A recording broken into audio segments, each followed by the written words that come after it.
ए भाजपा वालों, जितना दम है उतना दम लगा लो। हमने तुमको, तुम्हारे आकाओं को, अंग्रेजों को हराया था, हम तुमको भी हराएंगे, इस बात को याद रखना। सुन लीजिए जय शाह के पप्पा जी, डैडी जी, जय शाह के डैडी जी, एक बात सुन लीजिए। आपके सूटकेस में जितना दम है ना, उतना दम आप लगा लीजिए। आपके ईडी में जितना दम है उतना दम आप लगा लीजिए। हम भारत के लोग हैं, हम ईमान बेचने वाले लोग नहीं हैं, हम ईमान बचाने वाले लोग हैं, हम देश बचाने वाले लोग हैं, इस बात को याद रखिएगा।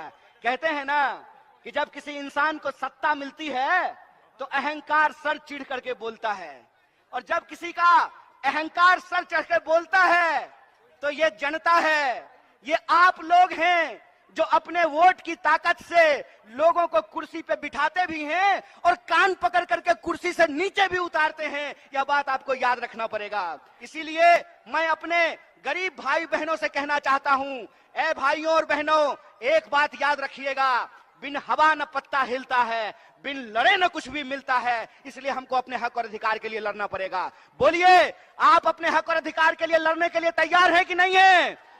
दोनों हाथ उठा करके बोलिए। अगर आप लड़ने के लिए तैयार हैं तो हम नरेंद्र मोदी की साजिश को नाकाम करेंगे। देश को बांटने की जो साजिश है नरेंद्र मोदी की, उसको हम नाकाम करेंगे। हम आरएसएस और बीजेपी की साजिश को नाकाम करेंगे। यह देश 140 करोड़ लोगों का था, है और रहेगा। इस देश में सबका अधिकार बराबर रहेगा। डॉक्टर बाबा साहब भीमराव अंबेडकर ने एक संविधान लिखा है। उस संविधान की ताकत यह है कि इस देश में तमाम इंसान के अधिकारों को बराबर किया गया है। मैं आपसे कहना चाहता हूं कि हमारे और आपके बीच में क्या रिश्ता है? हमारे और आपके बीच में संविधान का रिश्ता है। और संविधान का रिश्ता क्या होता है? संविधान का रिश्ता यह होता है कि ये जो मंच पे बैठे हुए लोग हैं, देख लीजिए इनको, ये जो मंच पे बैठे हुए लोग हैं, इनका भी वोट एक है, और आप जो जनता नीचे जमीन पे बैठे हुए हैं, आपका भी वोट एक है। ये संविधान की ताकत है, ये डॉक्टर बाबा साहब भीमराव अंबेडकर की ताकत है। इसीलिए जब हम महात्मा गांधी को याद करते हैं तो हम महात्मा गांधी को याद करते हैं इस देश की एकता के लिए। जब हम शहीद आजम भगत सिंह को याद करते हैं तो हम याद करते हैं उनकी वीरता के लिए। और जब हम डॉक्टर बाबा साहब भीमराव अंबेडकर को याद करते हैं तो हम याद करते हैं समानता के लिए। आपको याद रखना पड़ेगा कि आपके और हमारे समाज को, हमारे देश को, हमारे राज्य को जो बांटने की कोशिश की जा रही है, इस कोशिश को हमको नाकाम करना पड़ेगा। हमको ये सोचना पड़ेगा कि नेता अगर अपने बच्चा के बारे में सोच सकता है तो दलितों को भी अपने बच्चे के बारे में सोचना पड़ेगा, गरीबों को भी अपने बच्चे के बारे में सोचना पड़ेगा, किसानों को भी अपने बच्चे के बारे में सोचना पड़ेगा, मजदूरों को भी अपने बच्चे के बारे में सोचना पड़ेगा।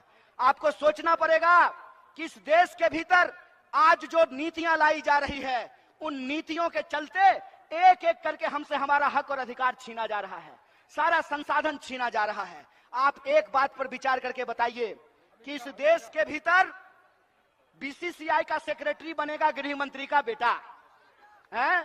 मतलब बीसीसीआई के सेक्रेटरी को बनाने के लिए गृह मंत्री जी तैयार हैं।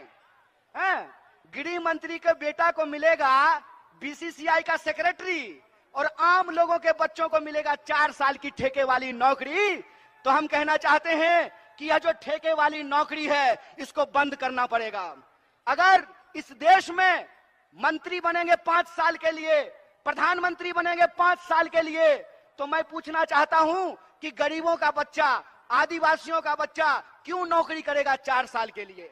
आप जानते हैं कि इस देश में गरीबों के बच्चों के साथ अन्याय किया गया है। क्या अन्याय किया गया है कि एक अग्निपथ योजना लाई गई है और उस अग्निपथ योजना के चलते फौज में जो अस्थायी नौकरी होती थी, उस नौकरी को समाप्त कर दिया गया है। आप कोई भी डिपार्टमेंट उठा करके देख लीजिए, अस्थायी नौकरियों को समाप्त किया जा रहा है, ठेके पे नौकरी दी जा रही है। तो मैं आपसे ये पूछना चाहता हूं कि जब इस देश में प्रधानमंत्री 5 साल के लिए होगा तो अग्निवीर में 4 साल के लिए नौकरी क्यों दी जा रही है? ये इस देश के नौजवानों के साथ अन्याय किया जा रहा है। इसीलिए मैं नौजवानों से अपील करना चाहता हूं, हे नौजवान, ये आपके हक और अधिकार की लड़ाई है। इसीलिए आज जो गंभीर परिस्थिति है, इस परिस्थिति में हम आप तमाम लोगों से अपील करना चाहते हैं कि देश में कमर तोड़ महंगाई है। लगातार हर चीज महंगी होती जा रही है। जो तेल 80 रुपए किलो मिलता था, आज 200 रुपए किलो मिल रहा है। जो पेट्रोल 50 रुपये लीटर मिलता था, आज 100 रुपये लीटर मिल रहा है। जो एलपीजी का सिलेंडर 500 रुपए में मिलता था, आज 1200 रुपए में मिल रहा है। लगातार महंगाई बढ़ती जा रही है, लगातार बेरोजगारी बढ़ती जा रही है। आप जानते हैं कि देश में 45 साल में सबसे ज्यादा बेरोजगारी है आज की तारीख में। भारत दुनिया का सबसे नौजवान देश है, दुनिया का हर 5वां नौजवान भारतीय है, लेकिन हमारा दुर्भाग्य यह है कि आज देश में सबसे ज्यादा बेरोजगारी है। एक तरफ कमर तोड़ महंगाई है, दूसरी तरफ कमर तोड़ बेकारी है, और तीसरी तरफ आप आए दिन यह खबर सुनते होंगे कि महिलाओं के ऊपर अत्याचार हो रहा है। आप ये खबर सुनते होंगे कि आदिवासियों के ऊपर अत्याचार हो रहा हो। आप ये खबर सुनते होंगे कि दलितों के ऊपर अत्याचार हो रहा है। तो भारत के किसी न किसी कोने में किसी न किसी भारतीय के ऊपर अत्याचार हो रहा है। इस अत्याचार से हम मुक्ति चाहते हैं, इस अत्याचार से हम आजादी चाहते हैं। हम चाहते हैं कि संविधान ने जो हमको अधिकार दिलाया है, उस अधिकारों को हम बचा करके रखें, उस अधिकार को हम सुरक्षित करके रखें। कि ये लड़ाई देश बचाने की लड़ाई है, ये लड़ाई विचारधारा की लड़ाई है। इस विचारधारा की लड़ाई में एक तरफ वो लोग हैं जो इस देश को बेचने की साजिश कर रहे हैं। वो क्यों कर रहे हैं? कि वो बड़े बड़े धन्ना सेठों से चंदा लेते हैं और चंदे के दम पर मीडिया को खरीदते हैं और जनता के सवालों को गुमराह करने का काम करते हैं। इसीलिए मैं कहता हूं कि इस मॉडल के खिलाफ हमको आवाज उठाना पड़ेगा। ये मॉडल है कि तुम मुझे चंदा दो, मैं तुम्हें धंधा दूंगा। ये मॉडल हमको समझना पड़ेगा। हमको ऐसा मॉडल चाहिए जो हमारे बच्चों को नौकरी दे, जो किसानों को उनके फसल का दाम दे, जो मजदूरों को मजदूरी दे, जो महिलाओं को आत्मसम्मान दे। ये हमारे आपके अधिकार की लड़ाई है। एक मुट्ठी की तरह हमको एकजुट रहना पड़ेगा, और अगर हम एकजुट रहेंगे तो हमको कोई हरा नहीं सकता है। कोई माई का ताकत लाल जो है हमारी ताकत हमसे छीन नहीं सकता है। इसीलिए मैं आपसे आखिरी अपील करना चाहता हूं कि आने वाले दिनों में आपको बांटने की कोशिश की जाएगी, आपको लड़ाने की कोशिश किया जाएगा, आपको धर्म के नाम पे भटकाने का कोशिश किया जाएगा। आपको एकजुट रहना है। बोलिए, आप एकजुट रहेंगे कि नहीं रहेंगे?